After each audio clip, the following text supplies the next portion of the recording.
எதிரே இருந்தவன் அவனையும் மறந்து ரோஷினியை ரசித்தான். சார், அவள் மீண்டும் அழைக்கவே தன்னிலை உணர்ந்தான். அந்த கம்பெனியே மரியாதை கொடுக்கும் முதலாளி ஆரியன். File please. அவன் கேட்டதும் ரோஷினியும் அவள் கொண்டு வந்த ஃபைலை அவன் முன்னால் நீட்டினாள். அவளுடைய ரெஸ்யூம் மற்றும் மற்ற விஷயங்களை படித்து பார்த்தான். குட்.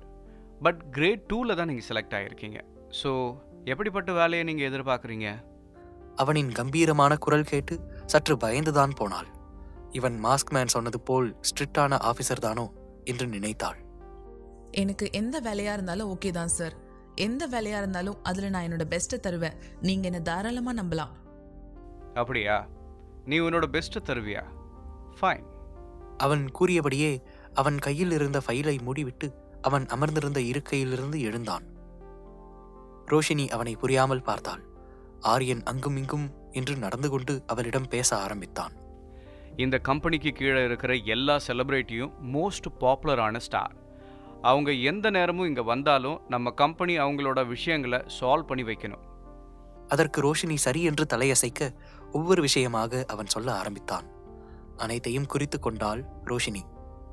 இதுவரை அவன் இன்டர்வியூ செய்ய எதிரே இருக்கும் பெண்கள் தான் சொல்லும் விஷயத்தை விட தன் மீது அதிகம் கவனம் செலுத்தியே அவன் பார்த்திருக்கிறான். ஆனால் இன்று இவளோ தன்னை துளியும் கண்டுகொள்ளாமல் தான் சொல்வதை நோட்ஸ் எடுத்துக் கொண்டிருப்பதை பார்த்தவனுக்கு ஆச்சரியமே கிட்டியது. உனக்கு இங்கே என்ன வேலை தெரியுமா? ரோஷினி தெரியாது என்பது போல் தலையசைத்தாள். இன்னையிலிருந்து நீ இந்த கம்பெனியோட ஓனருக்கு பர்சனல் அசிஸ்டண்ட்டாக இருக்க போற. Your salary is 80,000 per month. அவன் அப்படி சொன்னதும் ரோஷினிக்கு அத்தனை சந்தோஷம். ஆனால் அதுக்கு முன்னாடி இன்னொரு சின்ன டெஸ்ட் இருக்கு. அதில் நீ பாஸ் ஆனதா இந்த வேலை உனக்கு. ரோஷினி அவனை புரியாமல் பார்த்தாள். ஏற்கனவே ஒரு இன்டர்வியூ என்று சொன்னார்கள். இப்பொழுது இவன் என்னவென்றால் டெஸ்ட் என்கிறான். எதுவாக இருந்தாலும் ஒரு கை பார்த்து விடலாம் என நினைத்தவள் சரி என்று தலையசைத்தாள்.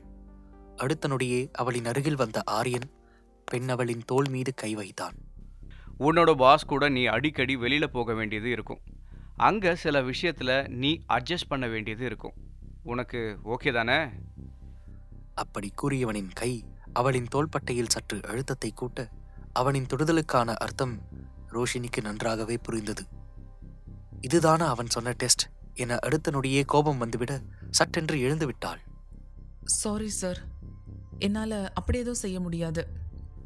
அவள் சொல்லிவிட்டு அந்த அறையிலிருந்து அவள் வெளியேற முற்பட அவளின் கையை பிடித்தான் Aryan. You will get good pay. அவன் சொன்னது மட்டுமல்லாமல் அவளை தன் பக்கமாக இழுக்க அவன் மீது மோதி நின்றாள் ரோஷினி. சார், என்ன பண்றீங்க? நீங்க எவ்வளவு காசு கொடுத்தாலும் எனக்கு இதெல்லாம் இன்ட்ரெஸ்ட் இல்ல. அவள் வீராப்பாய் சொல்லிவிட்டு விலக நினைக்க அவன் விடவில்லை. அவனின் கை அவளின் இடையில் படர ஆரம்பிக்க கோபம் கொண்டவள் பலாரென்று அவன் கன்னத்தில் அரைந்து விட்டாள். அவள் அரைந்ததில் கோபம் தலைக்கேற கன்னத்தில் கை வைத்தபடி ரோஷினியை பார்வையாலேயே ஏறித்தான் ஆரியன். அடியெல்லாம் பலமாக தான் இருக்கு. You are fast. இதை கேட்டு ரோஷினியால் நம்ப முடியவில்லை. புருவ முடிச்சுடன் அவனை பார்க்க வெளியே இருந்த ரிசப்ஷன் பெண்ணை அழைத்து அவளுக்கான அப்பாயின்மெண்ட் லெட்டரை அடிக்க சொன்னான். இவன் என்ன பைத்தியமா? நான் இவனை அடிச்சிருக்கேன், நான் பாஸ் ஆயிட்டேன்னு சொல்றான்.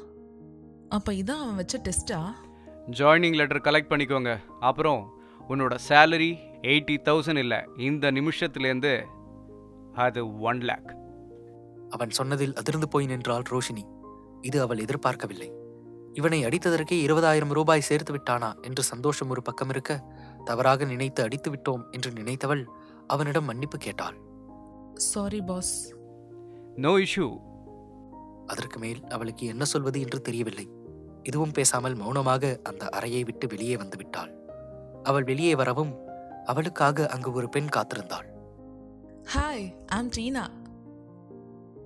Hello, I'm Roshini. Aryan sir உன்னை செலக்ட் பண்ணிட்டாரு போல. ஆமா, ஆனா அவர் வச்ச டெஸ்ட் தான் ரொம்ப வித்தியாசமா இருந்துச்சு. நீ பி கிரேட்ல வந்தியா? ஆமா, அதனாலதான் இப்படி ஒரு இன்டர்வியூ. உனக்கு ஒரு விஷயம் சொல்லவா?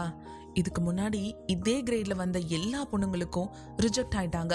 காரணம் எல்லாருமே ஆரியன் சாரோட அருகாமையில மயங்கி போயிட்டாங்கன்னு சொல்லலாம். அதனாலதான் சார் அவங்க யாரையுமே செலக்ட் பண்ணல. பட் நீ செலக்ட் ஆகியிருக்கிறத பார்த்தா நிச்சயமா சாருடைய டெஸ்ட்ல நீ பாஸ் ஆயிட்டேன்னு எனக்கு புரியுது. ஆனா எதுக்கு இப்படி ஒரு டெஸ்ட்? நீ சாரோட பர்சனல் அசிஸ்டன்ட். அப்படி இருக்கும்போது நாளைக்கு அவர் கூட காதல் டேட்டிங்னு சொன்னா என்ன பண்றது? அதனாலதான் இப்பவே உன்னுடைய மைண்ட் செட்டை தெரிஞ்சுக்க நினைக்கிறாரு. உங்க பாஸ் அந்த அளவுக்கு வீக்கா என்ன? நினைப்புதான் மேடம். எங்க பாஸ் கிட்ட யாராலையும் நெருங்க முடியாது. சின்னதா ஒரு தப்பு பண்ணாலும் இந்த வேலைக்கு நீ டாடா பை சொல்லிட்டு போக வேண்டியதுதான். பாத்திருந்துக்கோ, ஏன்னா நீ 125வது அசிஸ்டன்ட். அதை கேட்டு அதிர்ந்து போனாள் ரோஷினி. தனக்கு முன்னால் 124 பேர் இருந்திருக்கிறார்களா? அவர்கள் செய்த தவறை தான் செய்யக்கூடாது என்று நினைத்து கொண்டாள். டீனா ரோஷினிக்கு அவளுக்கான இடத்தை காண்பித்து அவள் என்னென்ன செய்ய வேண்டும் என்று அனைத்தையும் ஒன்றுவிடாமல் சொல்லிக் கொடுத்தாள். அனைத்தையும் ஒரே நாளில் கற்றுக்கொள்ள கடினமாக இருந்தாலும் முடிந்தவரை எல்லாவற்றையும் குறித்து கொண்டாள். அன்று இரவு முதல் நாள் ரோஷினி பல விஷயங்களை கற்றுக்கொண்டாள். அதனால் உடல் சற்று சோர்வாகவே இருந்தது. எனவே சாப்பிட்ட உடனே படுத்து தூங்கியும் விட்டாள். நள்ளிரவு நேரம். தூங்கிக் கொண்டிருந்த ரோஷினி திடீரென்று ஏதோ ஒன்றை அசௌகரியமாக உணர்ந்தாள். அவளுக்கு மூச்சு விடவே சிரமமாக இருந்தது. திரும்பி படுக்கலாம் என்று நினைக்க அவளால் முடியவில்லை. அவளின் கண்களில் பிளைண்ட் ஃபோல்ட் கட்டப்பட்டிருந்தது. என்ன இது? கைகள் கொண்டு அதை அவிழ்க்கப் போக அவளின் கைகளை தடுத்தான் மாஸ்க்மேன். அதை கழட்டாத. அவனின் கரகரப்பான குரல் கேட்டு அதிர்ந்து போனாள். நீங்க எப்ப வந்தீங்க? நான் உன்னை வீடியோ கால் பண்ண சொன்னேன், ஆனால் நீ பண்ணவே இல்லை. அதான் நானே உன்னை தேடி வந்துட்டேன். அவன் இப்படி சொல்ல அப்பொழுதுதான் காலையில் அவன் சொன்னது நினைவு வந்தது. மறந்துவிட்டோமே என்று தன் நாக்கை கடித்தாள். கேளுங்க சீக்ரெட் பாய் ஃப்ரெண்ட் ஆடியோ சீரீஸ் உங்க குக்கு எஃப்எம் ஆப்ல. டவுன்லோட் தி ஆப் நவ.